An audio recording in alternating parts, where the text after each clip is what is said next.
Let me put this to you. A lot of people tell me Tupac is, for the most part, a nice guy. This old thug thing, hype.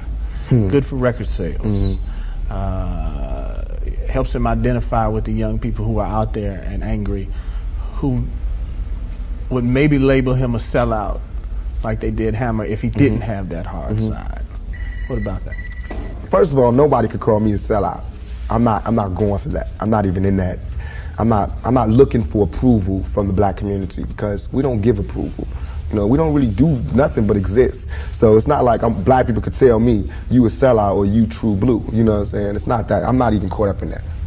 But I can see that, you know what I'm saying, the one thing we do have in common as black people is we share that poverty.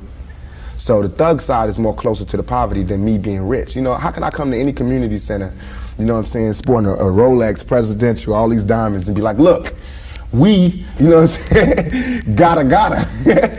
But now, when I say we, they know what I mean. I'm not saying like I live in this neighborhood and nothing, but I'm a thug, and they thugs. They can relate to it. I don't even have to say that, you know what I'm saying? When I come, I don't have to say I'm real.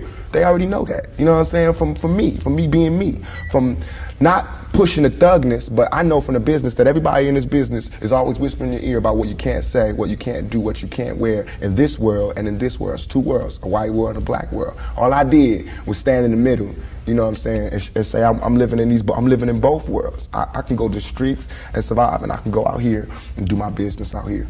I'm play devil's advocate again. All right. Critics say, yeah, but you're being pimped.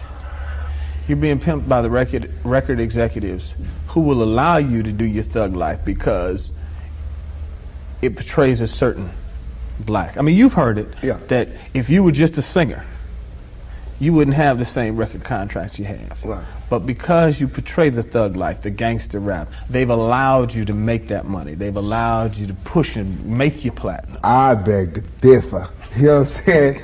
I'm getting pimped. That's true. But just like how a woman would be, you know what I'm saying? Anybody to be pimped. You know, it's like, it's not that you get pimped, it's how long you get pimped. You know what I'm saying? Because if you really look at this situation, it is not I who's being pimped. When you look at them white kids with Raiders hats on, it's the white folks getting pimped. You know what I'm saying? Because I'm making their future. I'm writing down their curriculum. Right now, what I write in my album today, when it comes out in 2 months, that's what white kids is doing. So who really is getting pimped? What I'm writing in my raps is what them white kids is gonna be saying to their mamas and daddies when they come home. Who is getting pimped? You know what I'm saying? I'm a high school dropout. You know what I'm saying? As far as my teacher told me when I was in high school, I ain't gonna be, you know what I'm saying? I just gotta, it's going down. You know what I'm saying? It's going down. You know, everybody's getting pimped. Whether you work a 9 to 5 or whether you work for yourself, you're getting pimped by somebody. That's not the crime. The crime is how long you allow yourself to get pimped. You have to come up. Everything is a come up. Everything is a struggle. You start from the bottom, working to the top. The press and the media make you think that a black man arming himself is illegal or criminal, or that he wants to arm himself to rob a liquor store or something. You know what I'm saying? That is for me to defend myself, and it should always be. It's just about surviving, you know, and we have to be honest about the tools that we use to survive. And why is a black life any more recoupable than a white life? You know what I'm saying? We know that they don't put the same security in the ghetto that they do in the whites in the white neighborhoods. So therefore, for me to be out here saying don't, you know, put your guns down and no violence, that's hypocritical. And if I didn't talk about the violence, everybody would act like the violence wasn't there.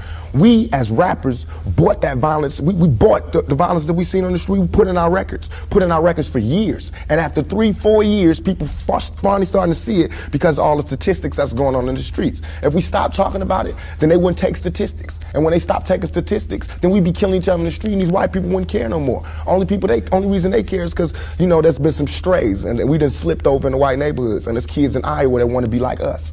You know what I'm saying? There's kids in Indiana that's trying to be like us, because they can relate too. You know what I'm saying? You even admitted, I don't live in that neighborhood anymore. There's no real reason for you to carry a 9mm. Don't believe that. Why? In 2 years, I've had a gun pulled on me by my limo driver, by police, by everybody. You know what I'm saying? And I better be. You know what I'm saying? I've been attacked. You ain't read the papers about these skinheads trying to blow up black churches. Why? They see me as the enemy just like y'all do. You know what I'm saying? They can come to my house and sit outside my house just like anybody else can. A skinhead. And once my life is gone, it's gone. Can't nobody give it back to me. Not the judge, not the president, not the governor, not Calvin Butts, not Jesse Jackson. They can't do nothing but come to my funeral and talk pretty about how black people suffer. You understand? I swear to God, nothing I ever say is meant to be something where innocent people get hurt. Nothing I ever say is meant to be like a end all, let's go do it right now. Nothing. Everything I ever say, and if any, this is so we can set it clear, anything I ever say as it pertains to my peers and being strapped is only in self-defense. You know what I'm saying? Because right now where I'm at, the world is harsh. And I just don't got no beautiful stories. You know what I'm saying? I'm gonna just be getting them ready. Because that's why I think I messed up. If somebody would have grabbed me, pulled me to the side and been like, look, Tupac, as soon as you step out here, they're gonna be at you. If somebody would have explained it to me, I wouldn't have took the same mistakes. But I made those mistakes. And that was my job to stop somebody else from making those same mistakes. To lay it out. To lay out the real map on the world and how it is.